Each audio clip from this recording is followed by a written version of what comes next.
حلاج کی بات کر رہا تھا، منصور، کہ وہ صوفی تھے. وہ بہت سے صوفیہ کرام ایسے ہیں جو اللہ کا ذکر کرتے کرتے کرتے کرتے بالکل ہی ان کے ایسے حالات ہو گئے کہ وہ ایسی باتیں کرتے تھے کہ جو ان کے حالات جانتا تھا ان کو پتا تھا کہ یہ بیچارے مجبور ہو گئے ہیں، لیکن جو نہیں جانتا وہ سمجھتا تھا کہ یہ غلط ہے.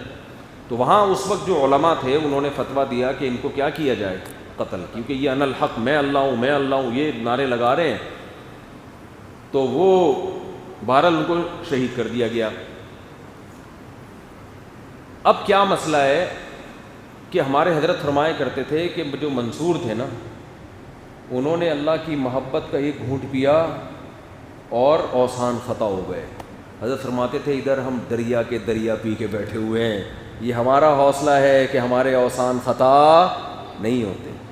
مضبوط دل آدمی، جو مضبوط دل ہوتا ہے نا، مضبوط دل، اس کی مثال بھی ہے بڑی زبردست. صحیح حدیث ہے کہ ایک مجلس میں حضرت ابو بکر، حضرت عمر، حضرت ابو ہریرہ رضی اللہ عنہ بیٹھے ہوئے تھے اور آپ صلی اللہ علیہ وسلم بھی تھے. آپ صلی اللہ علیہ وسلم تشریف لے گئے اس مجلس سے اٹھ کر. تو صحابہ کو خطرہ ہوا کہ کہیں آپ کو کوئی نقصان نہ ہو جائے. سب سے پہلے وہاں سے اٹھ کے حضرت ابو ہریرہ چلے ہیں نبی کی تلاش میں، اور ایسے اوسان خطا ہوئے حضرت ابو ہریرہ کے کہ آپ کو جب خیال ہوا کہ اس باغ کے اندر ہے تو دروازہ نہیں ملا، تو وہ نیچے نالا ہوتا ہے نا جس سے پانی جا رہا ہوتا ہے، وہاں سے نیچے نکل کے چلے گئے. اس کے بعد پیچھے حضرت عمر آ رہے ہیں آرام آرام سے، پھر کون آ رہا ہے؟ حضرت ابو بکر. اس واقعے سے آپ کو کیا لگے گا کہ نبی سے سب سے زیادہ محبت کس کو ہے؟ حضرت ابو ہریرہ کو. حالانکہ اہل سنت والجماعت کا اجماع ہے کہ سب سے زیادہ ابو بکر کو، پھر عمر کو. حضرت ابو ہریرہ کا درجہ تو بعد میں آتا ہے، لیکن جذباتی سب سے زیادہ کون ہو رہے ہیں؟ ابو ہریرہ. وجہ کیا ہے کہ جتنے مضبوط اعصاب ابو بکر اور عمر کے تھے، حضرت ابو ہریرہ کے بھی مضبوط تھے، ہم سے تو بہت زیادہ مضبوط، لیکن اتنے مضبوط نہیں تھے. وہ ایک دم حواس باختہ ہو گئے.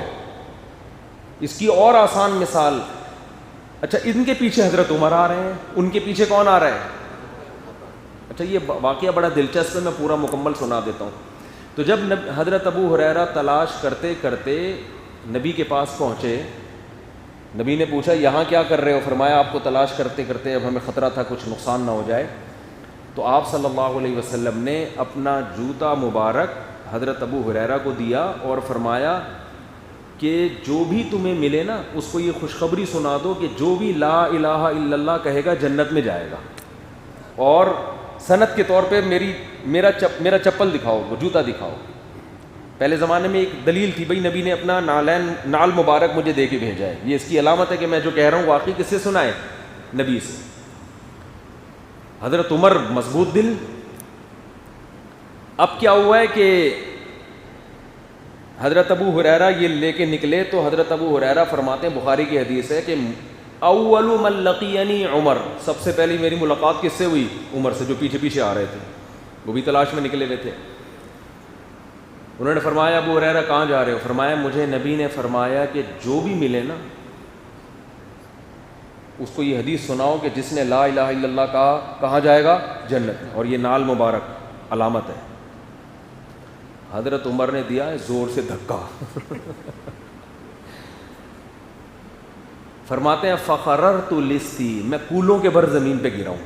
اتنی زور سے مجھے دھکا دیا کہ میں کولے کے بل زمین پہ گرا اور واپس پلٹا. میں اب میں آگے آگے، عمر میرے پیچھے پیچھے. میں آگے آگے جا رہا ہوں، حضرت عمر پیچھے پیچھے آ رہے ہیں. اور مجھے حیران غصہ بھی آ رہا ہے کہ میں نبی کی حدیث سنا رہا ہوں اور یہ کیا کر رہے ہیں؟ دھکا دے رہے ہیں. اب اس عمل کو دیکھ کر کوئی یہ کہہ سکتا ہے کہ حضرت عمر نبی کی حدیث سن کے بجائے قبول کر کے آگے پھیلانے کے کیا کر رہے ہیں؟ بھائی اس کی وجہ آگے حضرت عمر نے بیان کی. اس سے پتہ چلتا ہے کہ حضرت عمر کی فقاہت، تفقہ، بصیرت یہ بہت سارے صحابہ سے زیادہ تھی. مقصد حدیث کا انکار نہیں تھا، مقصد امت کی خیر خواہی تھی. وہ کیا خیر خواہی تھی وہ آگے حدیث میں ہے. حضرت ابو ہریرہ نبی کی محفل میں آئے، عرض کیا یا رسول اللہ آپ نے مجھے حدیث بتائی میں نے عمر کو سنائی, انہوں نے تو مجھے بجائے اس کے کہ اپریشیٹ کرتے چلو زبردست میں بھی آگے نشر کرتا ہوں, مجھے دھکا دیا اور میں کولوں کے بل زمین پہ گرا ہوں. کہہ رہے ہیں میرے سر پہ حضرت عمر, یعنی میں پیچھے پیچھے اور میرے سر پہ کون تھے؟ حضرت عمر. نبی کے محفل میں پہنچے.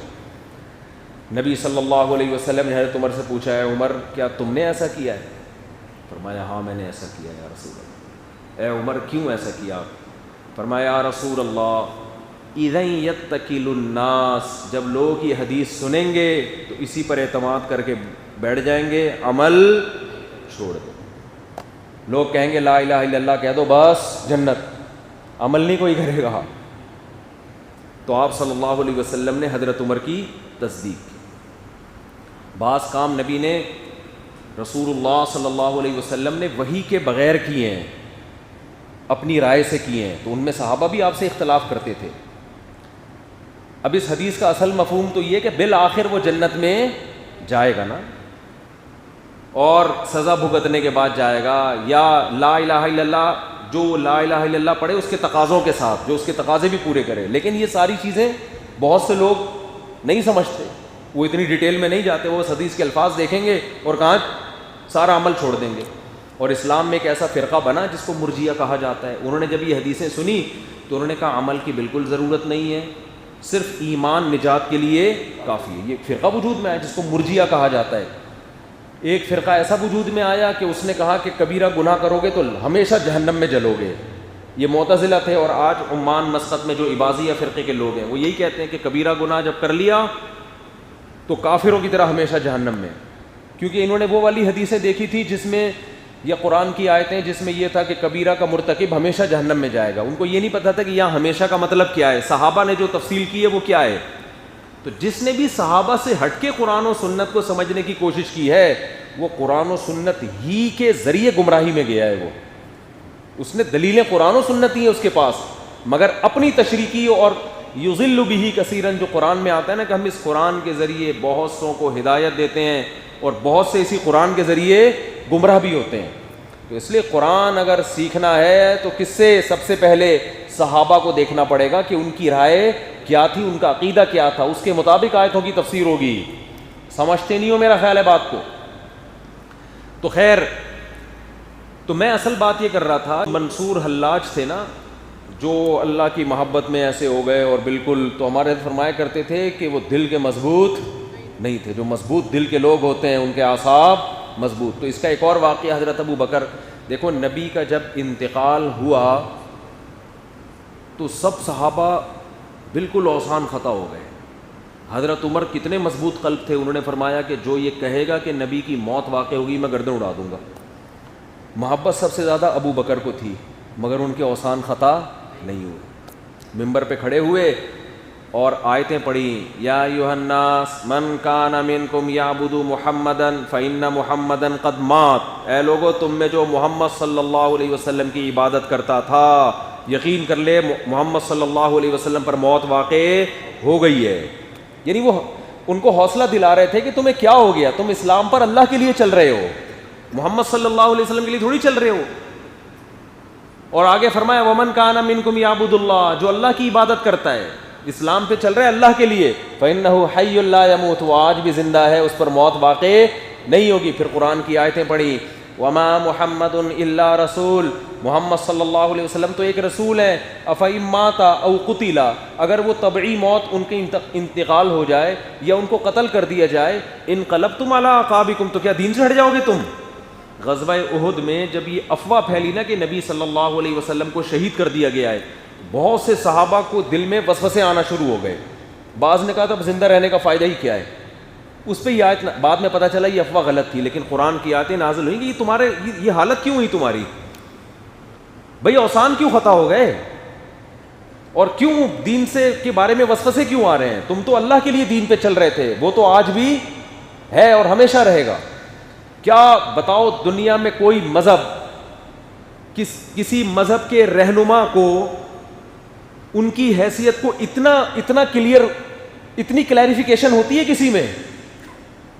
دنیا میں کسی بھی مذہبی رہنما کو آپ دیکھیں, لوگ اس مذہبی رہنما میں اور خدا میں کوئی فرق نہیں کرتے, بلکہ خدا سے بڑھاتے ہی اس کو, ہر مذہب میں ملے گا. بے شک وہ باتیں کریں یہ انسان ہے، لیکن آپ دیکھ لو ابھی میرا چند دن پہلے بیان ہوا، آغا خانی مسلمان ہوئے 100 کے قریب، کسی نے مسلمان کیا محنت کر کے، تو وہاں ان میں میرا بیان تھا. مجھے وہاں آغا خانیوں سے آغا خانیوں کے بارے میں معلومات پتہ چلی. وہ پتہ نہیں پرنس آغا خان کو کیا سمجھتے ہیں. ایسا لگتا ہے کہ وہ انسان نہیں سمجھتے. اتنا زیادہ رسپیکٹ، اتنا احترام اور اتنی زیادہ، یعنی گویا کہ اس کی عبادت ہو رہی ہے. تو بھائی انسان ہے. میں نے وہاں بیان میں یہ کہا، میں نے کہا بھائی پرنس آغا خان بھی کیا ہے؟ انسان ہے. اس سے تو ہم اچھے ہیں، ہماری اتنی شادیاں الحمدللہ، ہم اس سے زیادہ اچھے ہیں. کیا فائدہ یار ایک انسان ہو کہ تمہارے اندر یہ ہمت تو ہے نہیں کہ تم دوسری کر سکتے ہو. انسان ہو بھائی، انسانوں کی طرح رہو، ٹھیک ہے نا. زیادہ فنٹر بننے کی ضرورت نہیں ہے. بعض لوگ بتاتے ہیں کہ وہ پرنس آغا خان آتا ہے تو لڑکیاں بال بچھا رہی ہوتی ہیں، ان کے اوپر سے گزر کے جا رہا ہوتا ہے. بھائی ٹوپی ڈرامے ہے، انسان ہے، اس کو بولو تو انسان کا بچہ بن کے رہے، تو کوئی آسمانی خلائی مخلوق نہیں ہے. سمجھتے ہو؟ کھاتے ہو، پیتے ہو، واش روم جاتے ہو. ایک دفعہ کوئی کہنے لگا کہ وہ جو ہے نا وہ فلاں اپنے مذہبی رہنما کو سمجھتے ہیں وہ خدا ہے اور اس کو بڑا احترام کرتے ہیں. تو ہمارے ساتھ ایک عالم بیٹھے ہوئے تھے، انہوں نے بولا اس کو بولو تو کسی دن بیت الخلاء میں بیٹھا ہوا ہوں نا، ویڈیو بنا کے ڈال دینا اس کی. پھر دیکھتے ہیں اس کے مذہبی رہنما اس کو بھگوان سمجھتے ہیں کہ بھگوان یا گاڈ یا جو بھی اپنے وہ. بھائی انسان ہے یار، سب ایک جیسے. انتم الفقراء الی اللہ، اللہ کہتے تم سارے کس کے فقیر ہو؟ میرے فقیر. ہاں عزت دینی ہے انسانوں کو، کوئی زیادہ عزت والے، کوئی کم عزت والے، لیکن عبادت نہیں کرنی ہے. عبادت انتہائی درجے کی تعظیم، جس میں آپ کا یہ نظریہ ہو کہ یہ میری بگڑی بنا سکتا ہے، ایسی تعظیم کو عبادت کہتے ہیں. کہ آپ کا نظریہ ہو کہ یہ مجھے کام بنا دے گا، اگر میں اس کے سامنے جھکوں گا، اگر میں اس کی سیوا کروں گا تو یہ میری بگڑی بنا دے گا. اس نیت سے جب کسی کی تعظیم کی جاتی ہے تو وہ تعظیم کیا کہلاتی ہے؟ عبادت. یہ حرام ہے. آپ ابا کے سامنے بھی تمیز سے بیٹھتے ہو، لیکن آپ کو پتہ ہے کہ ابا نہ مجھے اولاد دے سکتے ہیں، نہ جو کر سکتے ہیں وہ نہیں کر رہے. ابا میری شادی کرا سکتے ہیں، وہ شادی نہیں کرا رہے، تو میری بگڑی کہاں سے بنائیں گے؟ جو کام ابا کر سکتے ہیں آج کل ابا وہ نہیں کر رہے، تو جو کام اللہ نے طاقت ہی نہیں دی ہے وہ کہاں سے کریں گے؟ جیسے میں کہتا ہوں نا کہ ایک آدمی کا آدھا دھڑ فالج زدہ تھا. مجھے کہنے لگا کہ میں ایک مزار پہ جا رہا ہوں، وہاں بزرگ ہیں، سنا ہے وہاں جا کے میرا دھڑ صحیح ہو جائے گا. میں نے کہا ان جن کے پاس جا رہے ہو آپ کا آدھا دھڑ کام نہیں کر رہا، ان بزرگ کے دونوں دھڑ کام نہیں کر رہے. تو جس کے دونوں دھڑ کام نہیں کر رہے وہ آپ کا آدھا دھڑ کہاں سے صحیح کرے گا؟ بھائی انسان کو انسان ہی رہنے دو. ہاں سب کے درجات مختلف ہیں، کوئی قابل تعظیم ہے، کوئی کم قابل تعظیم، لیکن محتاج ہونے میں سب برابر ہیں. تو اتنا زیادہ کسی انسان کو فری مت کراؤ. ہم سب اللہ کے بندے ہیں. اللہ ہے جس نے ہمیں پیدا کیا، اس کائنات کو پیدا کیا، سب کچھ اس کے ہاتھ میں. اس سے محبت کرو. سمجھتے ہو؟ اور ہمیں پیغمبر سے محبت ہے. کیوں؟ پیغمبر سے محبت بھی اللہ کی محبت کے بعد ہوتی ہے، اللہ کی وجہ سے ہوتی ہے. اللہ کی وجہ سے. پیغمبر سے محبت کس بیس پر ہے؟ بھائی اللہ کے سفیر ہیں، اس سے بڑا مقام تو دنیا میں کسی کا ہو نہیں سکتا. تو خیر میں یہ آیتوں کی طرف آتا ہوں.